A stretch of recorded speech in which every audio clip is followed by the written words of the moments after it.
Hey everyone, welcome back to Crypto Cash. Thank you so much for joining me here. I hope you're having a great day. Let's take a look here at Bitcoin, see what's going on. Back under 90,000, big surprise, right? We got a nice little sell-off here, good amount of selling pressure as soon as the traditional markets open. That CME gap we're going to talk about here shortly as well. And just the simple fact of the matter is we're probably likely to see a little bit more downside before we continue any higher. And in fact, just because we have one good day based on a Trump tweet doesn't really mean a whole heck of a lot, folks. Let's try to pull our heads out of the sand, make sure we're not getting too crazy, okay? So what we want to do is take a look at some back-end liquidation data first, and then we'll kind of go from there and see if there's any indication on a bullish convergence, or some people like to think about is the hidden bullish convergence. Is there anything hidden in the charts? We're going to see if we can find that too.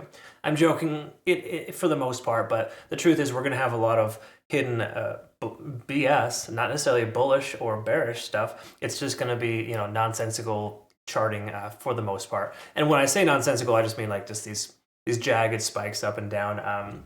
It's a difficult market to to trade in, okay? So don't feel bad if you are sitting on the sidelines just like, whoa, I missed so much opportunity. You probably didn't miss a whole heck of a lot. Anyways, let's take a look here at the back-end data to kind of see what's going on. Please hit the like button before we get started. Deeply appreciate that. Thank you so much for doing that every single time you watch. We take a look here, we can see liquidation at 95 to 98,000. A decent chunk there, nothing super substantial, because we look at the macro, we're kind of in the middle of this range, granted closer to the $90,000 range, but the truth is it's not a massive amount of liquidation above or below that's like super telling we're going to have an explosion in either direction. The likelihood of the price going down, I personally feel, is just because of the CME gap that was created over the weekend. We'll look at that here in a minute, but for right now, overall, most people are bullish. All the more reason why the price is going to pull back and destroy any kind of late longs. So it's unfortunate, but this is how the market works right now. It gets you to take late longs. As soon as you do so, the price comes pulling back. So you're always better off waiting a little bit longer to get that better opportunity. And what I mean by better opportunity is just not falling for a trap. Really, that's what it boils down to. Because there's no such thing as a perfect entry anymore. You cannot really find perfection in this market. It's just nonstop garbage. And the truth is, this here right there, that should tell you that we've broken bullish, but the overall sentiment is not bullish yet. Again, the macro was so held down that it's going to take a couple more days like this to be able to actually truly be back on track. Yesterday had a ton of volume. You do not want to short into that, but today volume is starting to dissipate and the price is pulling back. What do you know? There's a correlation between that. So let's take a look here. We can see open interest. Look at this. Look how many longs are at 94,300. That is terrible. Folks, don't be breakout traders. This is crazy. You shouldn't be taking a long at 94,000 on Bitcoin. It's not the way it goes. Again, they try to FOMO you into these trades with these ridiculous, fundamental catalysts, and oftentimes they are recovered or responded by correcting themselves at least 50%. That's why Fib extensions or Fibonacci retracement is a benefit, because a lot of times coins will pull back to their halfway point before they start to bottom out. We're really close to that level there at about 90,000. Either way you look at it, we're under 91.5, and again, 94,000 is a close approximate, so that does reinforce a lot of resistance. This does also tell us here, however, conversely, that we have some support at the 87 to 87.5 range, and we got a decent amount of volume there right before the price took off. Okay, so again, those weren't people like you and I. This was just market makers buying those positions, and there's a lot of buying pressure in that range there. So the easy way to understand it is that those are kind of some support and resistances, both above and below us. Okay. So daily time frame, let's work our way down. Let's even go ahead and work our way down from the weekly, get some perspective here. Obviously, this week is off to a strong start. But if you take a look at last week's Doji candle, for the most part, even though that's still bearish, it did close close to where it opened. So that is some decent bottoming out, if you will. Okay. Doesn't mean we're going to see a reversal here. It just implies that we're seeing a lot of buying and selling pressure at this $90,000 range. We look here, our RSI is up over 50, but we've been underneath our simple moving average for a while. Money flow index is below that. Those are generally unfavorable signs.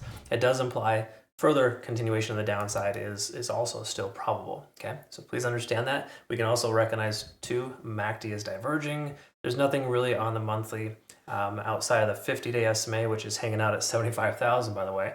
That's like a consolation. There's your hidden bullish convergence for anyone who likes to reach. So that's a joke, obviously, but the truth is we do have some macro liquidation at 75K range.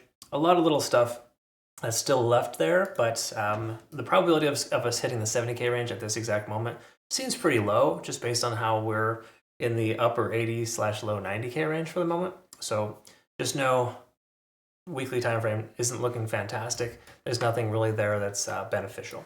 But when we take a look at the daily here, we can recognize that we're underneath all moving averages still. We spent a little bit of time above that yesterday, but we're solidly back down below the 20, just kind of implying that this short-term, or sorry, more so the macro, the more longer-term downtrend is still continuing. Okay, ever since we've peaked out January 20th at roughly 110,000, we've seen the price action establish lower highs consistently. Until we break that pattern, we got to presume it's going to continue. Taking a look here as well, we can recognize 50 on the RSI was never broken. That is typically somewhat of a resistance range. Cool thing about 50 on the RSI is it often runs concurrent with these descending trends. So when you get above that level, you're oftentimes above a descending trend line, and in turn, that can give us more confidence in taking longs. Between now and then, though, it doesn't make a ton of sense to take a long at this point because there's just so much selling pressure already. And that pump yesterday was just kind of like a quick blessing. You should have got in and out. There's no reason to have held a trade open for any extent of time. Take a look here. We can see MACD is also trying to converge, but it's like it's seriously rejecting. And then we also look at money flow index, super low. It's just not good, folks. This is not good trading conditions. And generally speaking, I've been kind of sitting out for the last few days, just kind of waiting for better opportunities. It's difficult to find opportunities in this mess, right? On my one day off through the week, the price action just takes off and goes crazy. And now it's coming back to reality. Back to life, back to reality, if you've ever heard that song. All right, so 4-hour time frame. We can see that we're up over some moving averages here, right? This is giving us some confluence, letting us know that this $88,000 range is potential support. It doesn't really tell us too much, though. This is more of a shift in momentum, kind of letting us know that we've kind of broke on the short-term descending trend on smaller time frames, but it still doesn't mean a whole heck of a lot. Being up over 50 on the RSI, I don't feel confident about taking a long right now. Stochastic's pulling back. We're kind of in just kind of a mess right now. This does not look good. I don't like to see the price action between moving averages. I do not like to see the RSI above 50 and still below a descending trend. These are all signs of just kind of a ton of false positives. And these are conditions that you generally want to avoid trading, at least referring to a long position, because there's nothing really here telling us that a long is viable at this point. Yes, I know we had some fundamentals yesterday and, a nice little, what is it, Trump season, not alt season? Is that what he said? That doesn't mean anything, okay? It's simply just a little catalyst there. He probably made billions of dollars off that. And now we're facing the reality of it. So not to say the price couldn't still go higher. Just from a technical standpoint here, even though the Ichimoku cloud is giving us some positives here, letting us know a short-term continuation higher is possible. 4-hour daily time frame, they're all just a big mess right now. And generally speaking, you don't want to trade into a disaster. You want to trade into something that looks a little bit more confident or comfortable.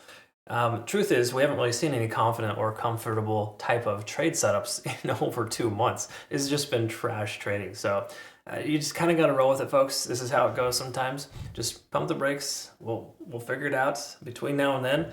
Try not to FOMO into a long. It doesn't make a lot of sense for the price to continue too much higher right now, just based on what we see here so far. I do not trust this, essentially happening on a weekend. To just kind of touch on this too, just so you understand, CME gaps are commonly filled. We had a previous CME gap here to the downside that was mostly filled. There's a small little gap left remaining. So just know that that's still potential reality to come down to that low 78K range. But more importantly, we had a previous CME gap from 2 weekends ago that was just filled here this past weekend. So good news is we filled the one to the upside.